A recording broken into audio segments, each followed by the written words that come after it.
Ma'am साहब, ma'am साहब, पूनम पांडे का घर यहीं पर है? हाँ, उसका घर तो यहीं पर है। पर आप लोग कौन? मैं पूनम की दोस्त हूँ बचपन की। और ये मेरा भाई है। वो हमें पूनम से मिलना था, आप बताएंगे वो कहाँ मिलेंगी? हाँ ठीक है, आप लोग पहले अंदर आइए, मेरे साथ आइए।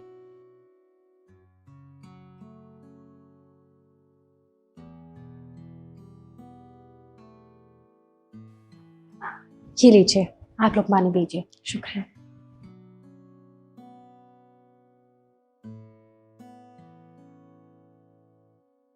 शुक्रिया। अब आप पूनम को बुलाते थे, मुझे उससे जरूरी बात करनी थी। एक्चुअली क्या है ना, वो मेरी बड़ी बहन है, मैं उसकी छोटी बहन हूँ, तो आप लोग मुझे बता सकते हैं। नहीं नहीं, हम पूनम से बात करने आए थे, हम उससे बात कर लेंगे, कोई बात नहीं। भाई चल। अरे अरे, बैठिए आप लोग। वो क्या है ना, उसकी शादी हो गई है, तो अभी तो वो अपने ससुराल में है। अभी तो उससे बात नहीं हो पाएगी।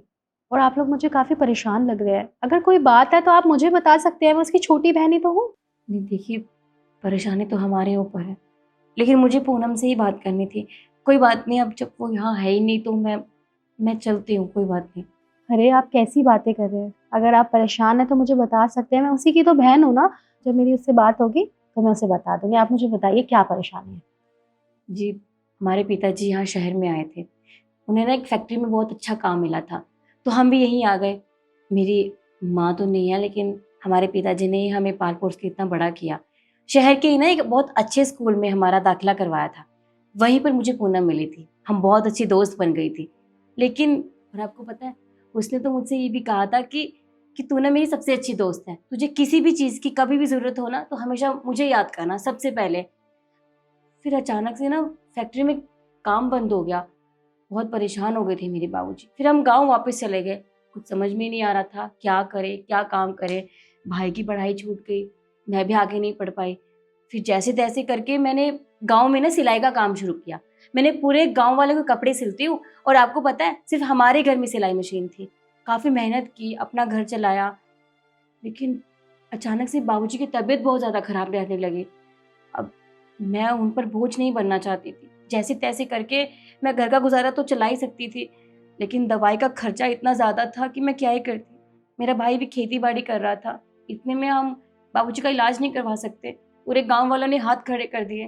उन्होंने कहा कि बहुत ज़्यादा पैसों की ज़रूरत है और हम नहीं कर सकते बेटा। इसीलिए मुझे मुझे याद आया कि पूनम ने कहा था वो बहुत अच्छे घर से है, वो मेरी मदद करेगी, उसने कहा था मुझसे।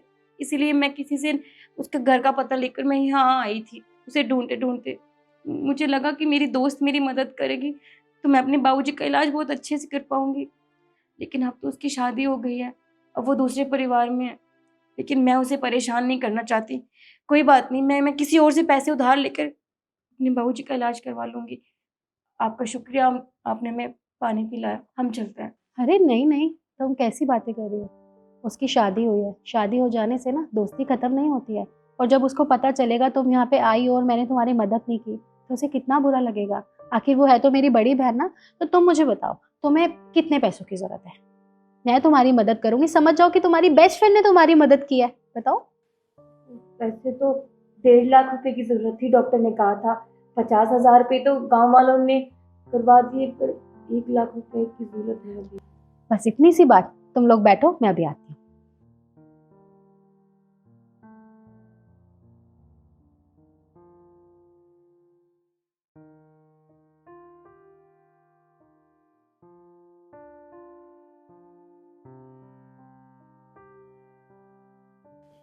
ये लीजिए, ये पूरे 2 लाख रुपए। पर मुझे तो बस 1 लाख रुपए चाहिए। देखिए, आप मुझे 2 लाख रुपए मत दीजिए। मैं कैसे चुका पाऊंगी, मुझे बहुत टाइम लग जाएगा। आप बस 1 लाख रुपए दीजिए, मुझे इतनी ही जरूरत है। अरे आप कैसी बातें कर रही हैं? अगर ये मदद मेरी बहन पूनम करती तो आप उसे मना करती? नहीं ना, क्योंकि वो आपकी बेस्ट फ्रेंड है। तो आप मुझे भी अपना दोस्त समझ सकते हैं। और देखना, मैं उसे फ़ोन करके भी ज़रूर बताऊंगी। और वो बहुत खुश होगी कि मैंने उसकी बेस्ट फ्रेंड की मदद की है। तो आप ये रखिए। आपका बहुत बहुत शुक्रिया। एक बात कहूँ आपसे, मेरी दोस्त पूनम बहुत खुशकिस्मत है जिसे आप जैसी बहन मिली, सच में। और मैं भी बहुत खुशकिस्मत हूँ जो मुझे पूनम जैसी दोस्त मिली। आपका बहुत बहुत शुक्रिया। अब आप लोग जाइए, और अपने पापा का इलाज करवाइए, और किसी भी चीज़ की ज़रूरत होगी तो बेझिझक मुझे फ़ोन कर देना।